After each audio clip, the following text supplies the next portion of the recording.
Hey,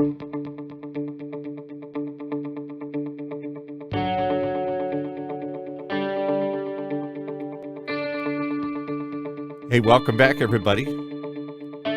It's time again for another episode of Health Talks, the only show that shows you the way to a healthier path and all the good things that can come as a result of it.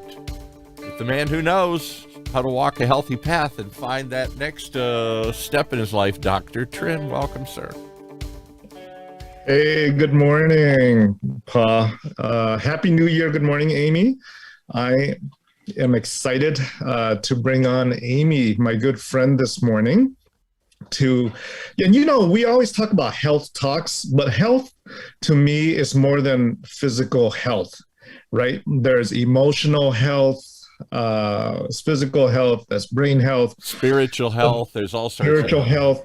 Today we're going to talk about financial health, and the person to talk to is actually somebody who I'm a client of. Oh, thank you. Good morning, Robert. Good morning, Dr. Icky. Thank you for having me this morning on your radio show. And today I'm going to share with you how I personally do planning for my financial, for my own. And I hope from here, mostly for a female audience, maybe you can learn something and maybe you can apply for yourself. Well, and I'll tell you what we're going to hopefully learn is not just how to do it, but how it leads you to follow your passions. If you have financial security, if you're not worried about making the rent or making your bills this month, you can start to think about bigger things. You can start to think about leaving a legacy for your kids. You can start about feel comfort in your old age, and maybe, as we're going to talk about in the second half, follow your passion. Let's talk about that. How did you get into financial planning, and what is it you do for your clients like Dr. Trin? Yes. Well, so it's simple because I am a mother. I have 2 children, and that's when I start to think, what am I going to do to put my children to college for them to have better life? And also what you mentioned earlier is the legacy that we're going to leave behind for our children. So I started cleaning my family financial. Simple thing is first thing you need to know what you have first. And when you look at it and then you don't know what to do, you start to make a phone call. So I start to call my family financial advisors first. Mm-hmm. And when I go through the list with them, I realized something that unusual, because we had too many accounts. And I don't know what they for. So by going through all of them. You're talking about bank accounts? No, I'm talking about annuity, because I manage my whole family portfolio. Okay. So I review everything. And when I look at it, I put into Excel, and you have more than 30-something account active. And it's telling you there's something, why so many accounts, and they are similar. Annuity, life insurance, and other stock investment portfolio. And when you start to track them and you realize, this month we lost money, 65,000 this quarter. Wow. And why do we continue to pay a management fee and we still lose money? Right. When you begin to have the question, you start to looking for an answer. So that's how I enter into I didn't know it, end up with my career, and the career that I have enjoyed the most throughout all my career. And because nobody financial the same, everybody had different goals. Mm-hmm. Everybody have a different way and different strength in your finance. So mm-hmm. Throughout that, I sign up for the class to learn about life insurance, because we have many life insurance. And in fact, that one of the first life insurance that I ever had, when I was 25 years old and I bought my first home, and I bought that life insurance because I was told that in case if I die, my father doesn't have to sell the home that he had, and the home that I have that if pay will be clear for him. So I bought that. I remember, and I still have it until now.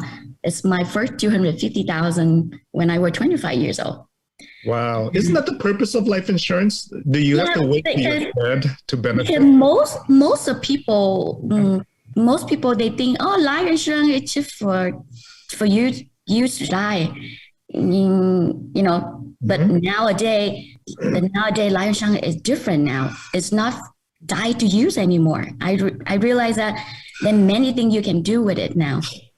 And well, let's there's a lot there. Let's see if we could get this on some path here, because we want to end up with getting the financial freedom for you to pursue your dreams here.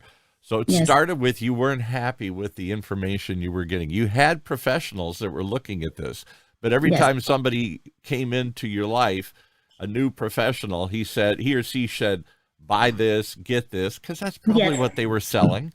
Exactly. And so you started buying lots of policies and lots of different things, and they were all disconnected, but there wasn't a plan. It was all just a pile of stuff that you were buying. And you decided to put it together into some sort of plan to make it work. Talk about that, a plan, because too many of us just have, I don't know, I got this, I got that, I got this, I guess I bought some of this, I have that, I think I'm covered. But there's no plan going forward. It's just a pile of stuff in a drawer somewhere. And you never look at the statement. That's one of the things I find out through my career. A lot of my clients, they never look at the statement to know how it's performed. Yeah. And sometimes they don't know how to read the statement too.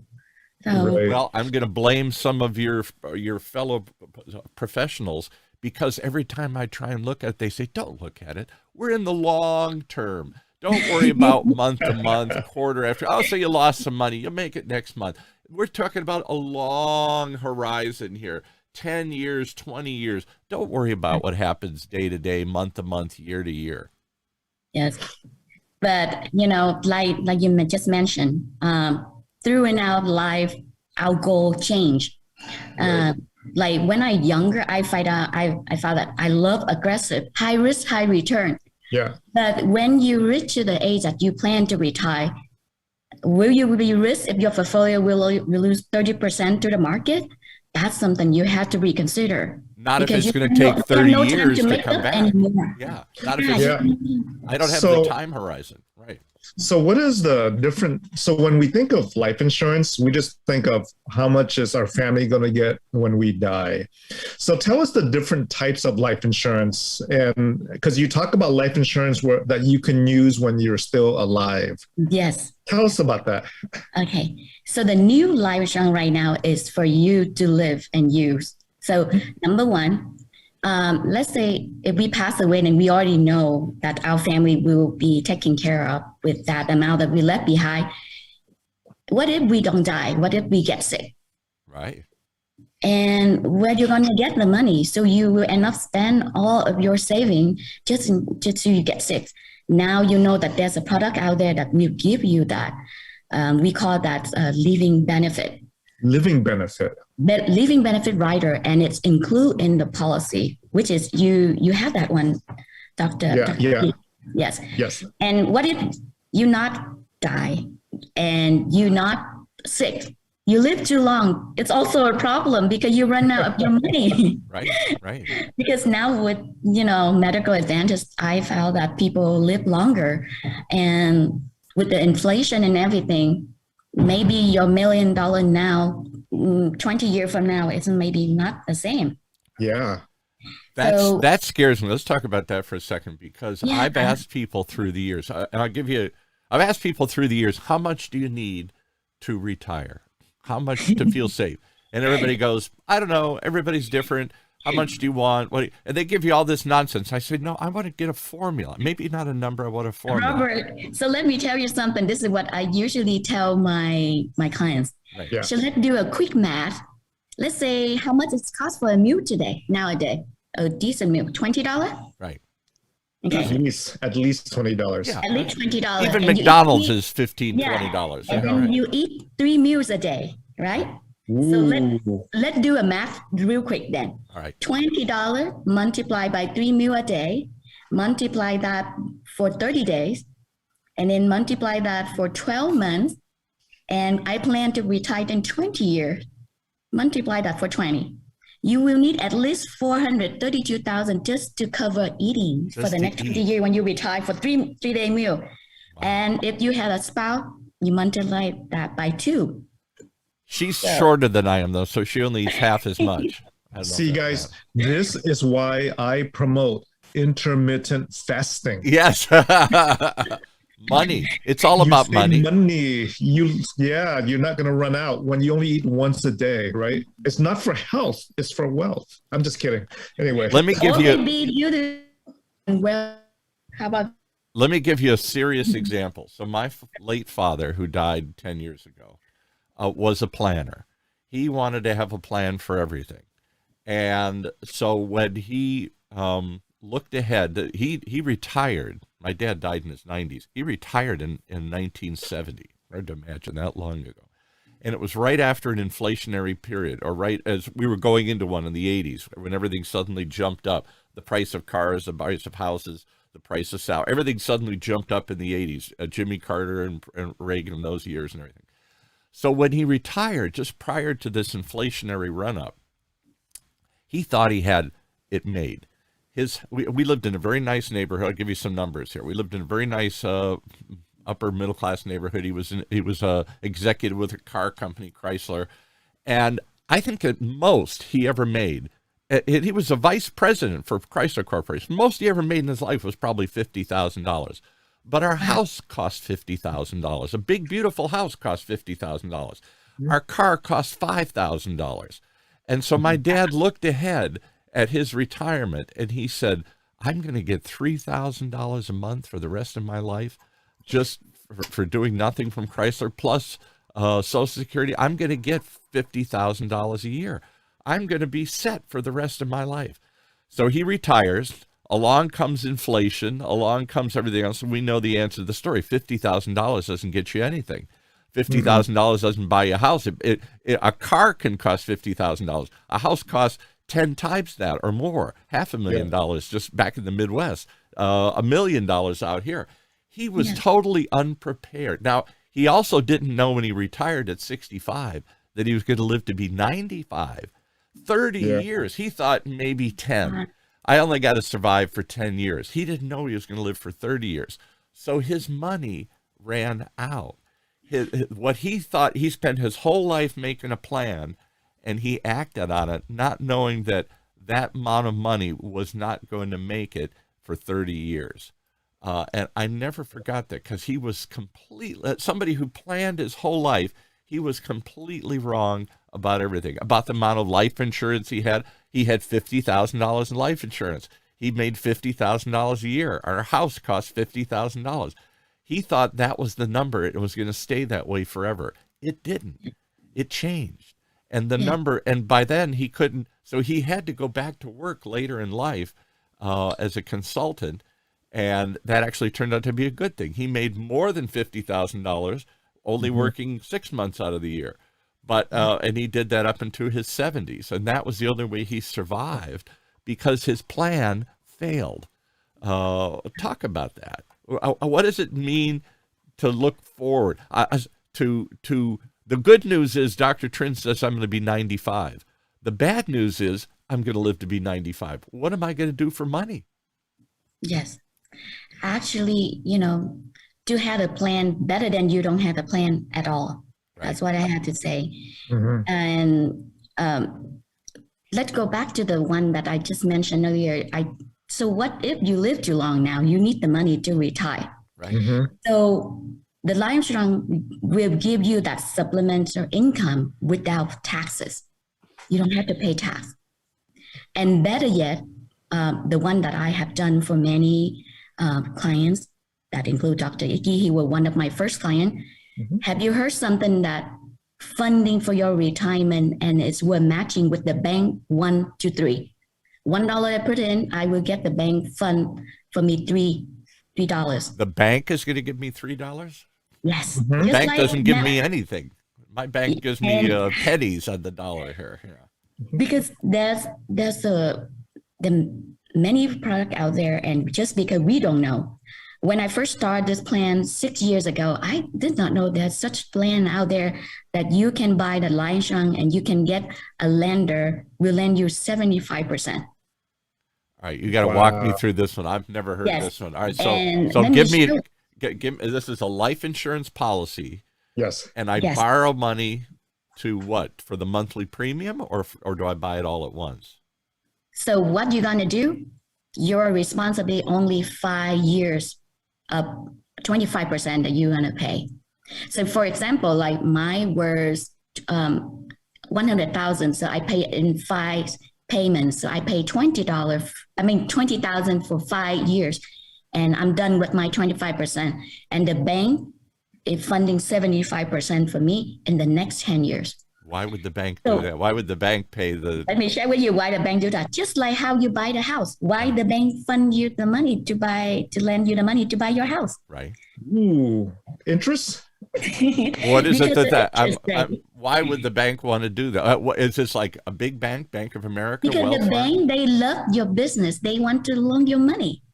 Because a lot of people out there, they don't know where to put the money. So they put the money in the bank for safety. And Right. how much the bank give you each month? 0.0 something. Yeah, zero. They give me nothing. And then they back. turn around, they say, Amy, I know you want to buy life insurance and you want to loan the money. How about I'm going to loan it for you 3%? And I say, yes, I would I see. like So to it's, borrow they that don't 3%. they don't give it to you. It's a loan. They're going to give you a loan, and do they Yes. become the beneficiary if you die? Well, you have the loan and if you die and your death benefit will pay for that portion of the loan, whatever left will go to your family. I see. And your life insurance will be a collateral for the bank. So they have nothing to lose. Interesting. I've never wait, so- ever heard of that, of borrowing money from a bank at 3% or 2% or 4%, whatever it is. No, actually, it depends on the market. But my loan rate last year was 2.75. So you're For- borrowing money to have life insurance, and then at Yes. the end of the term, when you die, they settle up. How much did you borrow plus the interest? They take that Yeah. away from the Yes. proceeds, and then whatever is left over, they distribute to your beneficiary. Actually, don't. But actually, what I use that plan for me to live. I didn't use that plan for me to die. How do you use the it? for- money is used for living, Paul, not for death. And so she'll explain to you how this life insurance money isn't for death benefits, it's for living benefits. Because that's all we think of as life insurance is really death insurance. Yeah. Yes, but for me, for me to live, for me to retire with that income, without tax. All right. No, How so- do you get? Yeah. Are you talking about an annuity then that pays you a certain I'm amount? talking about this is a life insurance, and it had the option that give you the living benefit supplement income that you can take out the money from your cash value and live on with that money For retirement. for Ap- retirement. After a certain Long-term. number of years. So you have to build up some equity in this. You got to build up some value in the policy. Yes. So it's a whole life policy that somehow That's- you're. And you know that life insurance nowadays, the one that we currently have is what I enjoy the most is an index, different than the fixed. Most of the life insurance out there, whole life insurance, they have a fixed interest rate. Right. For me, if you know the market can go up to 8 or 9%, why do you want to limit yourself at 3% interest, fixed interest? Right. And with the index, if the market go down, you don't lose anything. Let's say that year you lost 38%, just like in 2008. Right. That year, your interest return will be 0, but you never go negative. So it protects your base. You don't, if the market crash, your numbers don't crash. What you have. So why is it that nobody sells life insurance for the living? It's always life insurance is for when you're dead. Because for the work life insurance, people always think it's for dying. Right. So yeah. So now for me, life insurance is for me to live. It's not for dying anymore. So if you have the old one, you may want to look to see if the new one will be replaced that and to give you that benefit. Let me ask you another question because I never Sure. thought about this. And I'm going to come clean. I'm probably the only one listening to this show. I have no life insurance, zero. I never saw the value in it. I thought, why am I going to pay today for something that's not going to happen? And I guess, yeah, I'm worried about my wife, my kid, my house a little bit, but not enough to ever do anything about it. I'm not going to die, I thought when I was younger. And now when I'm older, I don't worry about those things. Everybody's on their own, whatever. So Yes. I don't know that life insurance, at some point, I looked at it a year or two ago. Oh, it was astronomical because I'm in my 60s now. It's unaffordable. And it would only go to like 80 or something. I can't even get it for the rest of my life. Those years I worry about in the 90s or the 80s, they won't even insure me. I'm too high a risk at that point in time. So is life insurance just for younger or middle-aged people, or at some point, if you haven't gotten it, it's too Not late? really. Do you know that life insurance nowadays it can go up to 120 years, not like 60 years old like an old policy anymore. Life insurance nowadays, when we run the illustration for our customer, we have to make sure it cover 120 they at the age. That's how long you're going to live, Paul. Yeah, that's how. Yeah, right. And, I could, right. And the age that you can stop by life insurance now, I believe, 80 years old. So 60, you're still young. But it's got to be expensive because the odds are, at this age and older, the odds of me dying at 40 are pretty small. The odds of me dying past 65 go up dramatically here. So it's got to be pretty expensive. Robert, a lot of people, they say life insurance is way expensive. But I have sit down and review statement with my customer yearly. And what I have experienced, most of the policy that within 6 or 7 years, it pay for itself. What I mean by it pay for itself, the interest that you gain is enough to pay for the cost of insurance to cover that. So most of the account for my client, Dr. Icky have 3. You will see that whatever you put in right now, you're already year 6 and you already see you make money. So that means the life insurance is free for all those years now. I'm struggling to see, Dr. Iggy, how do you make money? How does life insurance just seems to be like car insurance? You pay. So this is something interesting I've learned, Paul, Yes. Specifically with this particular policy, is that in one of the policies, I only pay for 5 years and I'm done. That's the one that I mentioned, the bank funding. So and I'm done after 5 years. I've never heard of it. Is this by some big carrier or something? Or does everybody have this? Or is this some unique little policy you found somewhere? It's a unique. And every time that we go to the funding, in 1 year, we have only 6 funding period. If you miss that, you have to wait for the next year. And these banks have to qualify, these carriers have to qualify with the bank because the bank don't just loan money to anyone. No, they don't want this. And I always worry, too, that in today's world where everything goes up, so much of insurance, will it really be there? I worry about it. And we talk about earthquake insurance, house insurance, car insurance, big things you insure. You have to have those. And I wonder sometimes, will they just go bankrupt? Will they just say, sorry, I know you've been paying forever, but we ain't got it? Let me ask you. So you just mentioned car insurance, health insurance, earthquake insurance, phone insurance, and who pay for it? We are the one pay for it. I pay for it. Yeah, right. Yeah, and if you don't insure, if something happened to you, then who's gonna pay for all of them? Well, that's the good point. And we are the most valuable one, and we make all those payments for those bills. And if we're not there anymore, who's gonna pay?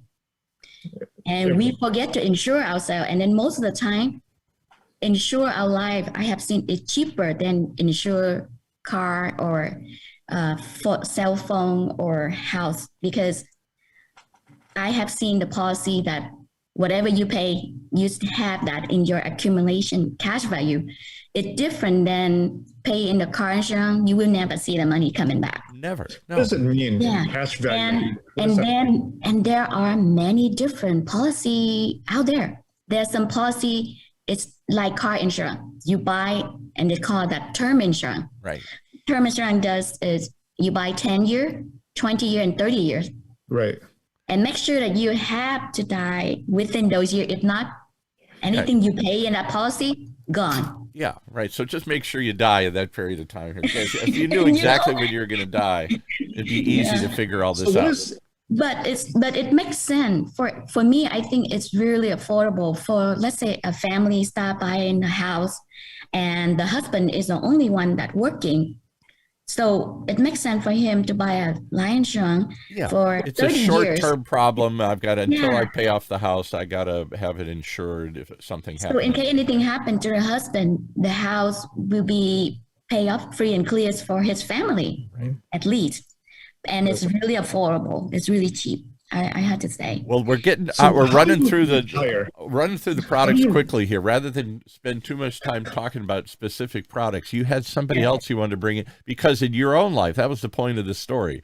You found financial freedom. You went into a new field and became a financial planner because you weren't getting a plan. You weren't getting good advice. So I'm going to learn to do it myself, and now you do it for others. And what has that done for you? It's allowed you to dream. Not just to protect your, because that's all we think of a financial plan. It's just a plan. It's a protection. Okay, now I'm protected if the worst happens. But we don't think about it as a way to achieve your dreams. Life insurance isn't going to open up my dreams. No, life insurance is just one of the tools that allow me to leave the legacy behind for my children. And it will allow me to supplement some of my income tax-free when I retire. That's how I look at it. And the pension plan, Paul. Yeah. Well, one thing I would like to mention too, the type of policy that we currently have right now, it gave me the flexibility that I have seen in my clients.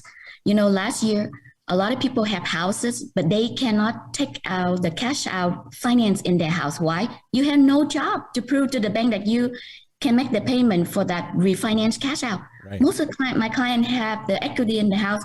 They cannot get it. Unless they sell it, and then where do you go? When they talk to me, I say, hey, do you remember you had the life insurance that I did for you 6 years ago? Go in there and take out the money. And Dr. Icky, you remember I show you the app that you can do it. The next day, the money will go into your bank account, no question to ask. Yeah, it is a forgotten asset, people, if they have life insurance, if they have a whole life insurance, not term. Most of us buy term life. I had term life at some point just for a short term because I was worried about the house or whatever things. But the life insurance, I was told, is a sucker's bet. You only cash in when you die, and it doesn't pay much, and there are better ways to put your money into the stock market or other sorts of things. Life insurance is not sexy. It's not a very talked about product anymore here, and I don't think many of us have life insurance anymore. I don't know what the numbers are, but I don't know. You'd be surprised. My very small office in Santa Ana with all my colleagues, we did a total $2 billion for our team only. Wow. And with the insurance that the bank funding 75%, we have done $350 million in life insurance. Wow. Yes. So a lot of people are aware of that now. Well, what's the name of your office, your organization? Yeah. How do they find you if they want to know more? Yes. Well, you can find me. If you're interested in the plan that I will mention, you can get more information on a website called AskAmyHow.com. Ask Amy How. What a perfect name for a website. AskAmyHow.com. Yeah. Yes. So you can go there and you can see how that plan will work for you, and it explains to you in detail how it does. And if you need more, you can reach out to me. All right. I can share with you what I have done for myself, and I have done funding that last year, and I'm really happy with that. And I hope Ask Amy this is something how. that a secret that Ask Amy how. That's an interesting web. That's interesting. Ask Amy how, huh? Rather Yeah. than a business name or a series of partners or something. Oh, Ask I Amy how. went to it and it takes you to a thing called Kaizen. Yes. What is Kaizen, Amy? What is that? Kaizen is the product that I mentioned to you that you put in 25% for short 5 years, and then the bank will fund you 75%. And you're done in 5 years. And you don't have 5 years like your policy. Wow. Can you imagine that, Paul? I mean, you're done in 5 years and you have this protection for life. Never. Is the and you put in 25% and the bank puts in 75%. Never, ever even heard of something like that. That's all right. So we're we're gonna let that sink in. But the bigger question is, you had somebody else you wanted to bring on with you here? Yes. And with all the things that I did, now finance become one of my passion. And that passion allow me to do charity work that's one of the things that I like to do. Right. And that's how I met Dr. Icky. And another thing is I be able to funding my first filming project as an executive producer for the movie called Sumland. And together, I have... Wait a minute. Wait a minute. All right. So first you decide at some point in your life, I don't like the financial advice I'm getting. I'm going to become a financial planner. I'm going to figure this out. I would do both because help you to make money. And then now I want you to change what you want to do for your dream. So why did you always want to make a movie? I came from the movie business. I worked in the movie business when I was younger. Actually, funding this project is because of one thing. I want to support my friend Leon to fulfill his dream. Wow. And this movie was the one that and you can talk about it. Actually, let's add him on. Is he on? Bring him in here. Is he? Let me look and see if he's in Facebook here. Is he in the waiting room? Is he in the waiting room? I'm looking right now. We got caught up in. Let's see if he's in the waiting room. Leon is in there. Welcome, Leon. He's coming in. He's coming in. Oh, he's cockeyed though. He's upside down. We got to get him straight in there. There he goes. There we go. So Leon, we have been talking about how Amy changed her life, how Amy became a financial planner, and how she helps other people protect their life and live the happier, longer life. But with that money, she said she wanted to do something. First, it was charity. I want to help others. And then she wants to help you find your dream. Who are you and what's your dream? Yes. Well, she definitely changed my life as well. Well, my name is Leon Lei. I am a writer and film director. Amy is my savior who actually single-handedly saved my first feature film production by willing to invest the final 10% right before the production on the verge of being shut down. Wow. And this is an independent movie that you're producing. Is this your first, or have you done others? It is my first feature film. It's actually being produced by one of the biggest studios in Vietnam. But at the last moment, one of the producers backed out. So one of the backers backed out. Yeah, that happens too often. Yeah. Right. So, I was talking to Amy on the phone one night, and she was like, you know what? Don't worry about it. I got it.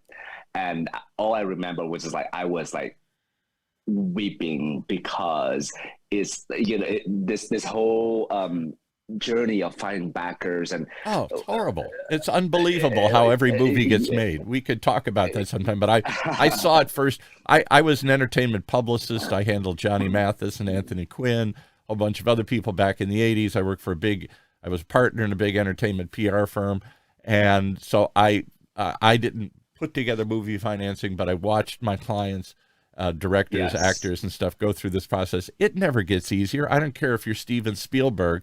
There's always a crazy path to getting financed, and there's always 57 problems along the way before it's a miracle any movie gets made. much less independent movies like yours. For sure. Is this an English language or Vietnamese language film? It's a Vietnamese language film with English subtitle. Okay. And Yeah. I don't know what the market is. Vietnam is 60, 70 million people. They must make a lot of movies in Vietnam for that audience here and for the Vietnamese community around the world. So is that a overlooked market to make movies? Like India makes Bollywood, and they make all these other, the Chinese still make giant Chinese markets for the films and stuff here. We think of movies as just being an American phenomenon for an American audience, but really it's a worldwide thing. Yeah, for sure. The Vietnamese film industry is definitely blowing up over the years for the last 10 years or so. When I first returned to Vietnam in 1908, there was about only 3 movies being released, Vietnamese film being made per year. Okay. Fast forward to end of 2020, there's about over 60 films being released. Wow. So basically every weekend there's 1 or 2 films, Vietnamese film being released. So you can see that the growth is very rapid.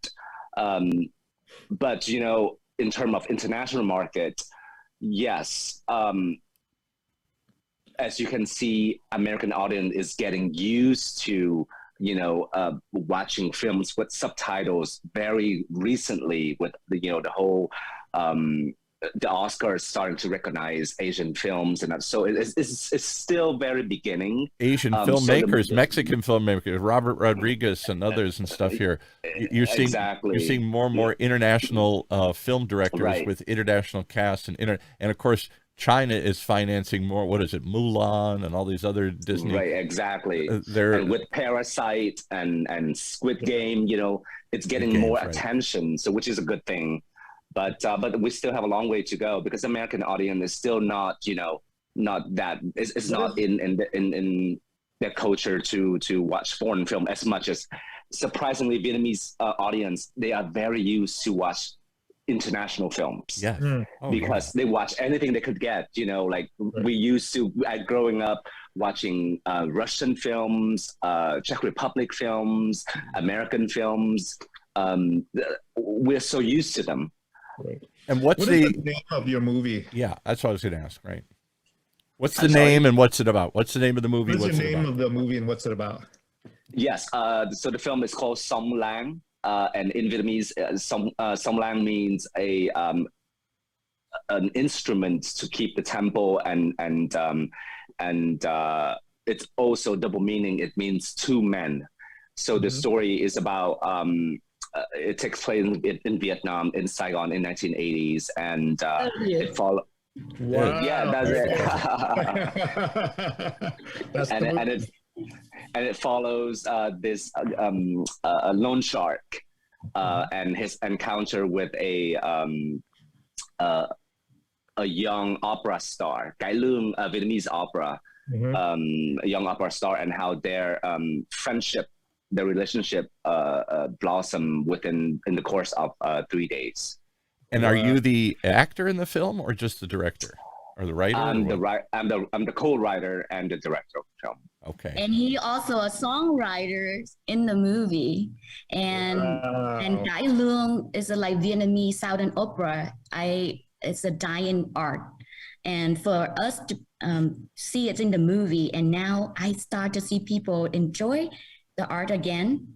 I'm really happy, and I cannot wait to see this dying art coming back. I didn't know, because I don't know much about Vietnamese culture, I didn't know that they had their own form of opera. Is it like Chinese opera?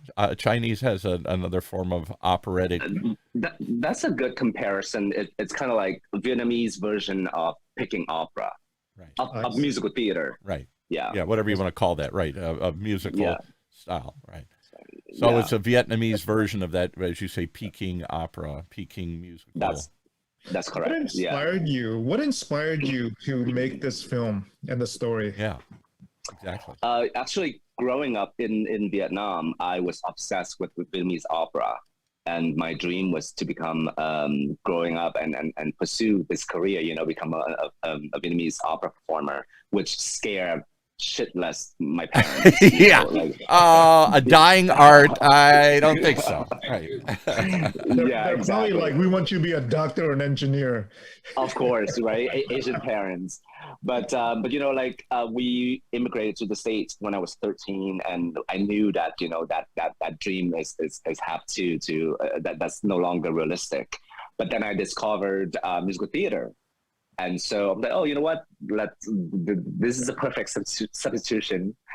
So I pursued musical theater. I moved to New York. I pursued a career in musical theater for almost 20 years. Wow. And then, you know, but this, you know, this unfinished, you know, business with Cải Lương, with Vietnamese opera is still kind of like haunting me in the back of my mind.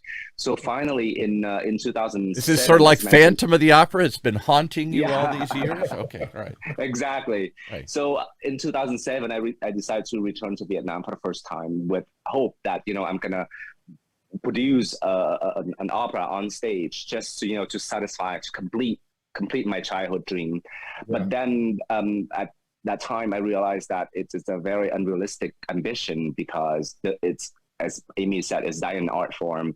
And even though I was willing to, you know, take the financial loss, artistically, I'm not going to able to achieve what I wanted. So I figured, you know, let's use this energy and money and turn it into a film. At least, you know, with a film, it's there forever, and it can reach much wider audience and international audience even. So that's when I decided to go, you know what, let's turn it into a movie script. And why would you back this, Amy? Just to do a good deed, or because you really like Leon, or because you really want to support this dying art form? Why would you put your money into this, Amy? Because I grew up with this dying art form, and this movie had brought back my passion to singing this old kind of music.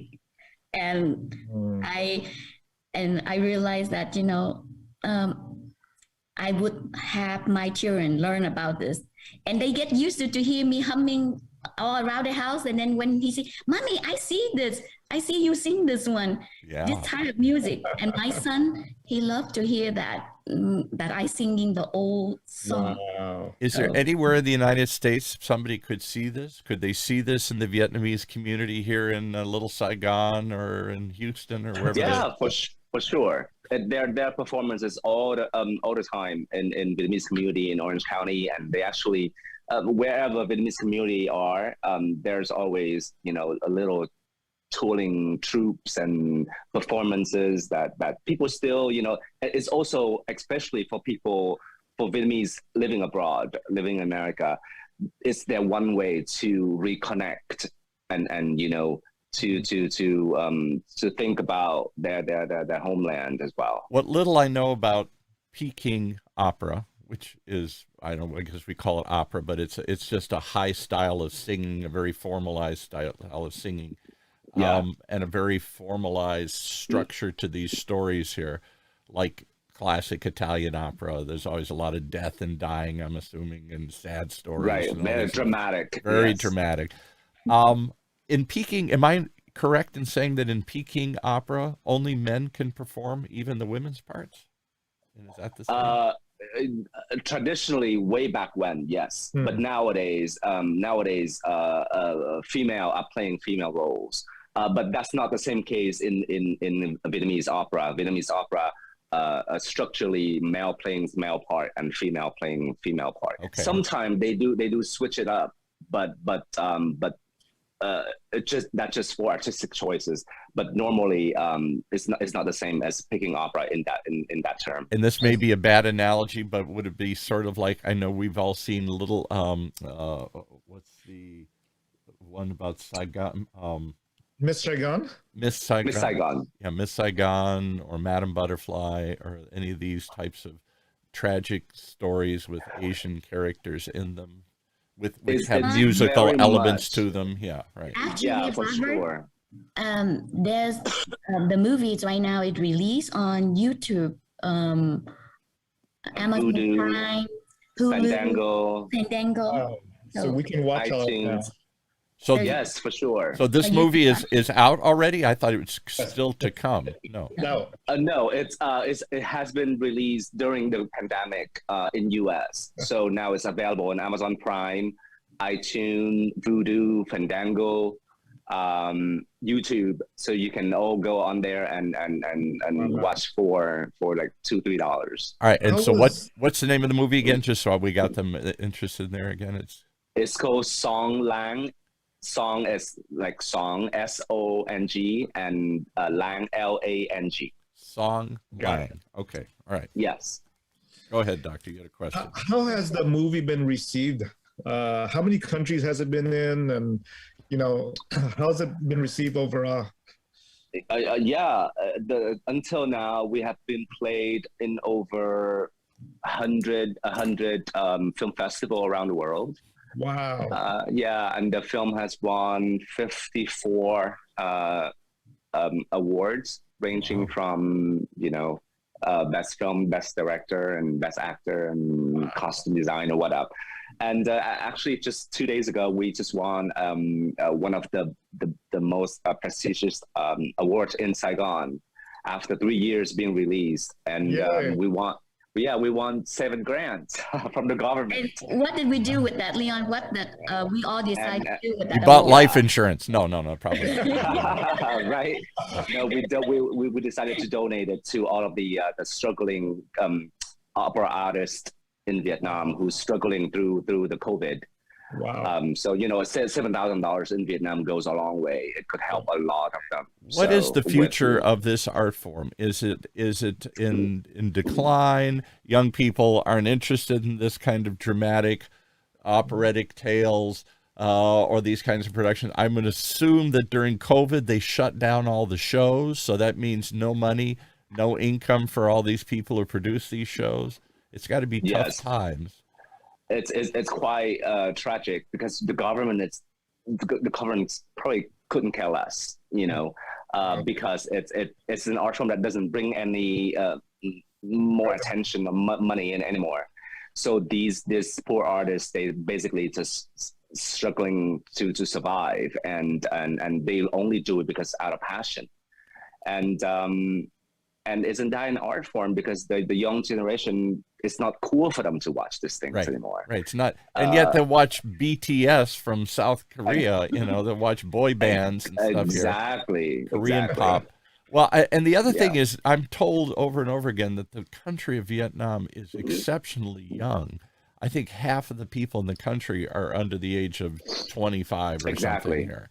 Right. So there's been a population explosion of young people, and young people didn't grow up with this tradition. They don't know anything about it. It's not cool. They don't see it as cool, or it's old. It's what my parents did. Why am I gonna, let's just forget about this whole thing. Yeah. So, it's not so much that we hope to revive it. Now, I think the only thing we can do is just to preserve it so it doesn't disappear forever. Yeah. Because, with nowadays, everyone in all the young kids in Vietnam, they want to be Korean. Yeah, Korean pop bands, Korean K-pop.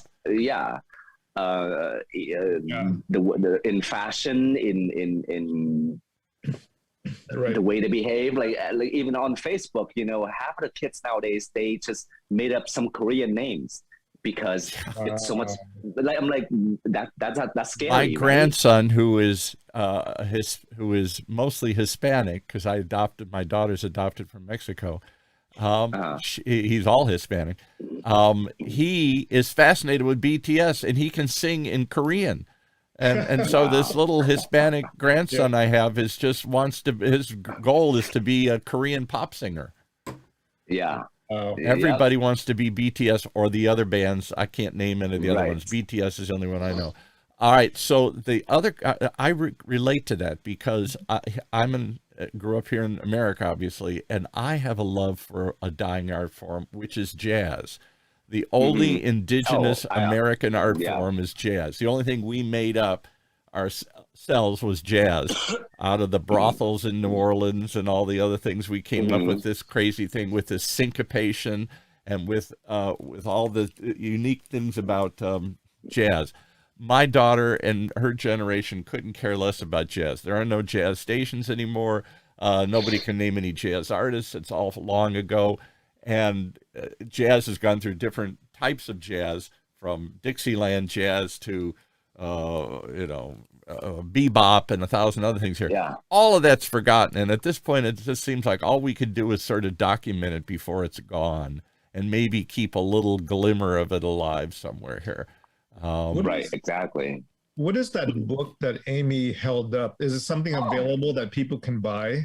Leon, talk about that, Leon. This is our second edition of a limited edition of 500 copies. It's the behind the scenes, the making of Song Lang book. Oh, hold it up longer. You moved it so quickly we couldn't see it. Hold it up for a few seconds. Yeah. All right, just hold it there for a few seconds. All right, so talk. Yes. So it's a book about the Yes. making of this movie, and what would we see? I'm assuming that it's a tragic tale with a happy ending here. Happy ending doesn't come in a tragic tale. I guess so. That seems a contradiction, right? Yeah, but But, struggle, yeah, certainly a struggle to get this made. Yeah. Wow. But people can order it on songlangbook.com. We only we don't have that many copies left. We're going to sell out on this show. Everybody's going to buy one right here. Where do they? Because it's limited edition. We only make 500 copies. And where do they buy the book? Where do they get the book?